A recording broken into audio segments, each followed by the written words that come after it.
புதுச்சேரி முழுவதும் நடைபெற்ற ஆபரேஷன் திரிசூலம் திட்டத்தின் கீழ் 50க்கும் மேற்பட்ட ரவுடிகளை ஒரே நாளில் அதிரடியாக கைது செய்த போலீசார் 49 பேர் மீது குற்ற தடுப்பு பிரிவின் கீழ் வழக்கு பதிவு செய்துள்ளது புதுச்சேரியில் பரபரப்பை ஏற்படுத்தியுள்ளது.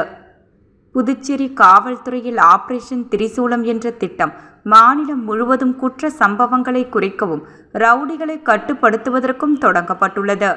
அதன்படி ரவுடிகளின் நடவடிக்கைகளை கண்காணிப்பதற்கும் அவர்கள் வீட்டில் ஆயுதங்கள் அல்லது வெடிபொருட்கள் ஏதேனும் பதுக்கி வைத்துள்ளார்களா என்பதை ஆராய்வதற்கு புதுச்சேரி முழுவதும் அந்தந்த சரகத்திற்கு உட்பட்ட காவல் நிலையத்தை சார்ந்த போலீசார் சட்ட ஒழுங்கு முதுநிலை காவல் கண்காணிப்பாளர் கலைவாணன் தலைமையில் இன்று அதிகாலை முதல் தொடர்ந்து பல்வேறு குற்ற பின்னணி உடைய நபர்களின் வீடுகளில் திடீர் சோதனை மேற்கொண்டனர்.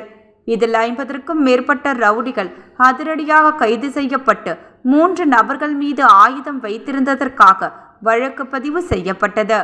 மேலும் 49 நபர்கள் மீது குற்றத்தடுப்பு நடவடிக்கையின் கீழ் வழக்கு பதிவு செய்தனர். தொடர்ந்து ஒருவர் மீது பிடியாணை நிறைவேற்றப்பட்டது. மேலும் 15க்கும் மேற்பட்ட ரவுடிகளை விசாரித்த போலீசார் அவர்களை எச்சரிக்கை செய்து அனுப்பி வைத்தனர். புதுச்சேரியில் ஒரே நாளில் 50க்கும் மேற்பட்ட ரவுடிகள் கைது செய்யப்பட்ட சம்பவம் புதுச்சேரியில் பரபரப்பை ஏற்படுத்தியுள்ளது.